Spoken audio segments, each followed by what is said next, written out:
Tonight's talk is about the next Bitcoin, which is a question I get all the time, which is what is going to be the next Bitcoin, right? So that's what I want to talk about tonight. And in order to help you, I'm going to start by telling you the answer at the beginning as a spoiler. So the next Bitcoin, which you might consider investing in, is going to be Bitcoin. But here's why. Here's the deal. Usually I react to videos where I correct people saying just a bunch of nonsense about Bitcoin, but I'm going to try something a little different today. There's been a lot of chatter about all these different coins in the news, and for people that are new to this space, it's easy to get confused by all of this propaganda and think that maybe one of these altcoins might be the next Bitcoin. And I can give a million reasons why that's not going to happen.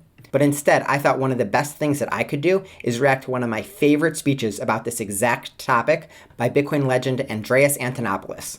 If you don't know who Andreas is, he is the guy that I credit for educating me about Bitcoin. He's a real OG. And this is a speech that I think that everybody should watch. Me personally, I've seen it like a dozen times. So let's not waste any more time and let's watch it. Bitcoin was able to achieve what it achieved because nobody for 3 or 4 years believed that this thing could work. That's why it did what it did. When you see someone investing in a technology that every single person around them think is insane, and then they make 100 times a return on their investment, the reason they made 100 times return on investment is because everyone around them thought they were insane. They were taking an enormous risk, right? Andreas is touching on such an important point in investing here. If you're investing and you want to make a huge return, your investment really only has to have 2 important characteristics. First, everyone needs to think that your investment is crazy, that basically you're going to lose all your money. And second, your investment actually needs to be a huge winner. It's a lot like sports betting. If you take the Lakers and have them face off against a college team, the odds are going to be completely stacked in favor of the Lakers. And that's because everybody knows that the Lakers are going to win. So if you bet $1 million, the profit you make might only be a couple of bucks. On the other hand, if you were to bet on the college team and they won, then you might be able to win $1 million with a very small bet. In the early Bitcoin days, investing in Bitcoin was like betting on a high school JV team to beat the Lakers. No sane person would do it. And that's exactly why the returns were so high. Today's Bitcoin is a lot different. Now, a lot of people think that Bitcoin is a future, and the price reflects that. That said, there's still a huge gap in Bitcoin education, and if everybody knew what Bitcoiners knew, then the price of Bitcoin would probably be millions of dollars per coin. If you're wondering what it is that Bitcoiners know, then that's a sign that you should probably get educated on Bitcoin. My book is a great way to start. Let's continue. Now, people today want the same answer. They want to find out, what can I invest in today where I can put in $100 and it's the next Bitcoin and it does one of these things? And the simple answer is that that doesn't exist. And the reason it doesn't exist is because the whole world is looking for that. And when they're looking for that, what happens is people with a lot more experience in markets and a lot more money than you are now interested. So if they see something that they think could work. And what do I mean by work? I don't mean they think this is the technology that could replace Bitcoin.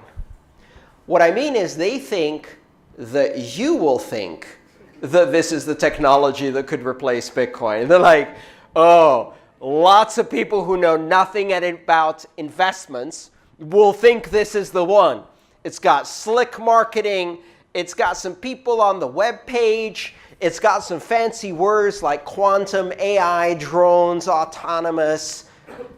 And people who know nothing about this market, the people who are looking for the next Bitcoin, are going to believe this is the next Bitcoin. So what they do is they get into the market with a lot of money when the price is really early on. Then they wait for all of you to go, oh, I'll just put in €100. What's wrong? Worst case, I lose my €100. Yeah, that's exactly what's going to happen. And that system of investment is called pump and dump, right? So what they do is they put money into this investment. Then they go out on social media and they buy people to go and say, this is the next thing, this is the next thing. You go in and say, I'll just put in 100 euros just in case. You know, I mean, maybe I could get lucky. You're better off playing the lotto, right? You're better off playing Propo. Do they still have that here? It's like the football sweepstakes. And so as soon as lots of people who are not informed about these investments go and buy it with their little 100 euro investments, they then do the second part of the plan, which is called dump, right? So they did the pump, now they do the dump. And what they do is they sell all of their shitcoin, and then the price crashes, but they made a huge return on investment. And all of the people who put in 100 euros just in case go, oh, that wasn't the one. But this next one, that's IoT, AI, drones, and quantum, is going to be the next Bitcoin. So then they repeat, and so on and so forth. Wow. If you're new to this space and you're thinking about buying some cryptocurrencies that are not named Bitcoin, please listen to that segment again and keep on listening to it until you really want nothing to do with anything not called Bitcoin. Andreas is just so right here. And how do I know? Been there, done that. Almost nobody comes into Bitcoin understanding all of its nuances. What happens is we get excited about Bitcoin, then listen to all these really smooth talkers explain why their coin is different and unique. And you know what happens? We put in a little bit of money just as an insurance policy, just in case it really is the next Bitcoin. And then we get rug pulled. And it's gone. What? It's gone. It's all gone. They're pretty much all pump and dumps. And these people promoting all these other coins, they're a lot of the smartest people in the world. And you know what they're doing? They're using all of their intelligence to scam you. If you're not at the point where you don't understand why it's a scam, that's okay. It just means that you should probably focus on educating yourself first. But trust me, they're all scams. Or don't trust me and go buy some. You'll learn one way or another. Overall though, excellent explanation by Andreas here. I love it. I like to think of this a bit by comparing it to biology, right? And if you think about biology and you understand how evolution works and how an environmental niche or area works. If there's a very successful species, right? And that species finds an environment in which it is very successful. It has the right amount of food, it has no predators, etc., etc. It will dominate that environment, like dominate it. Think, for example, what happened when stupid Europeans introduced rabbits to Australia. And there was nothing that could eat rabbits. Rabbits everywhere, right? And then they're like, oh, let's introduce this other species that will eat that species, and then they've got too many of those. Because if you do that in an environment where there's no anything fitting in that particular niche, right? And it has no predators, and it has plenty of food, what is it going to do? It's going to fuck all day until there's lots of rabbits, right? That's what it's going to do. And then you have a lot of rabbits. I mean, you know, they pop out 8 in every generation, which is approximately every 6 days. So before you know it, talk about exponential growth. Like Bitcoin has nothing compared to rabbits. The bottom line is that if you have an environment in which a species becomes successful, it dominates that environment. But interestingly enough, if you then introduce another species that is similar, but slightly more efficient or more successful, it fails completely. Why? Because that environment has already been dominated. And simply a sheer numbers mean that the new species, even if it's more efficient, cannot propagate in that environment. Because there's 5 of it, and there's 6 million rabbits. So even if it manages to be very successful, it doesn't meet very many of its own kind, but it keeps meeting rabbits, right? And every time there's an opportunity for food, a whole bunch of rabbits show up. This is the idea of biological evolution. If you have an environment in which there is one organism that is very successful, it dominates that environment, and it then closes that environment to everything else that can fit in that environment. I love this metaphor so much. Right here, Andreas is explaining the reason why Bitcoin isn't going to be replaced by a slightly better Bitcoin. And it's the same reason why Instagram isn't going to be replaced by a slightly better Instagram. For all you tech people, you might know it as the network effect. A startup can't beat Instagram by being a better Instagram. It has to do something sufficiently unique so that there's a reason for it to exist. And that's exactly why Bitcoin was able to grow in the first place. Bitcoin as a financial system is fundamentally unique from all other financial systems. To put it simply, Bitcoin is neutral and all the other financial systems are rigged. Bitcoin found the Achilles heel of modern day financial systems, and there's nothing any of them can do about it. And now that Bitcoin's grown up and it's developed such a head start over all of its competitors, nothing can stop it. This was another excellent explanation by Andreas. Let's continue on. So, how much does the new thing have to differentiate?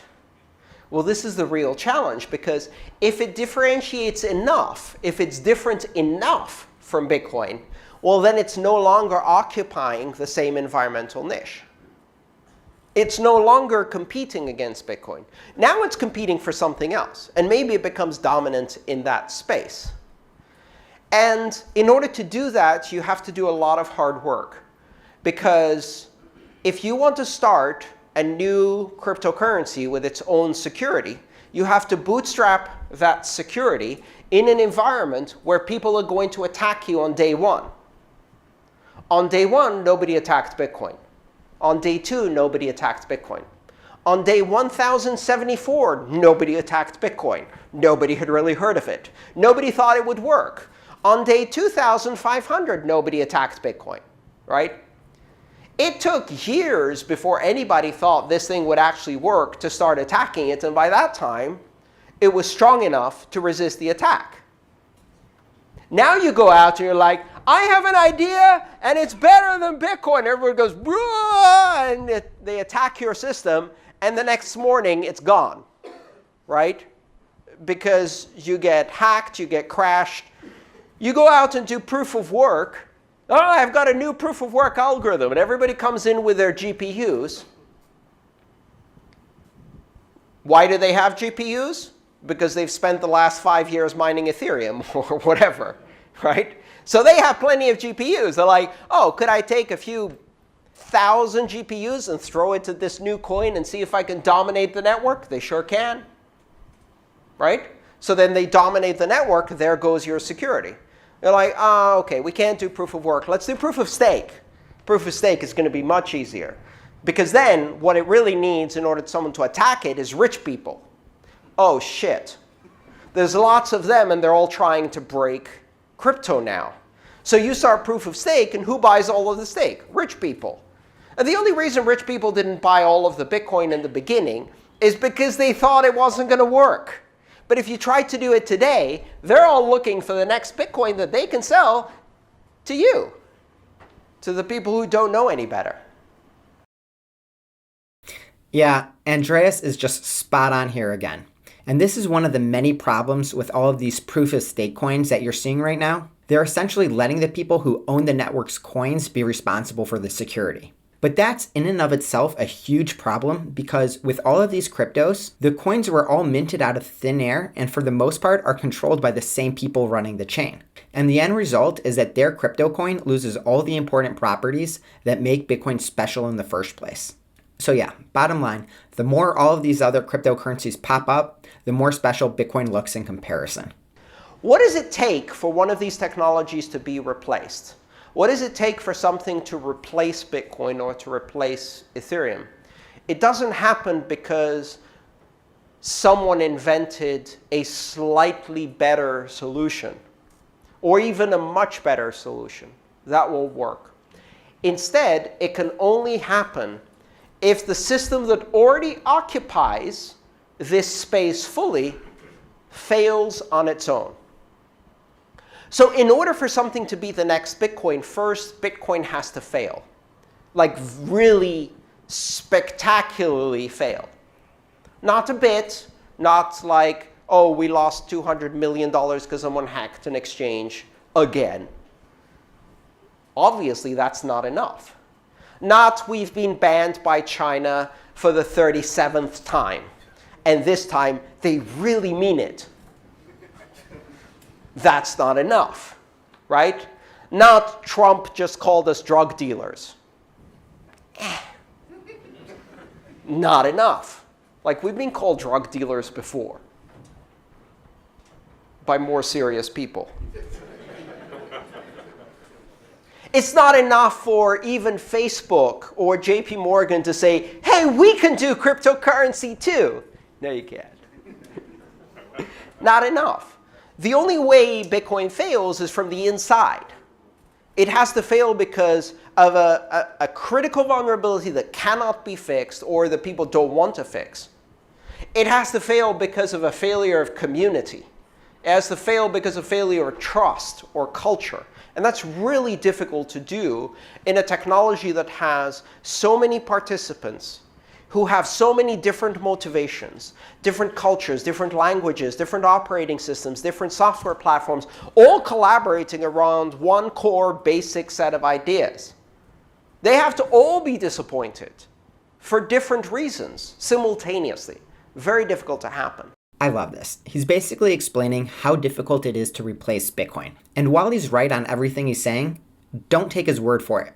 Just look at the results. Bitcoin has stayed the top cryptocurrency every year since its inception. While all these other cryptos have sprouted up, a lot of them which were backed by super rich and powerful people, they all ended up crashing and burning big time. The market is showing us in real time that the world is coalescing around Bitcoin and Bitcoin only. More and more value is being shoved into it, and everything else, even these big names that you might be hearing a lot about right now, they're all crashing by the wayside. Look at all these charts of how other cryptocurrencies have fared against Bitcoin.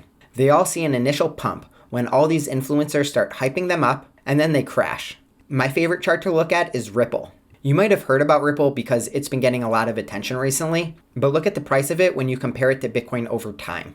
And all this hype you're hearing, it's just a gasping scream for relevance. Bitcoin already put it to sleep long ago. Moral of the story, if you're investing for the long haul, invest in Bitcoin. There is no second best. Now, the good news is, at the same time, that if one of these technologies fails and vacates that environment, we now know that it's a rich environment that can support a very, very successful system. Which means there will be a whole line of candidates waiting to be the next X.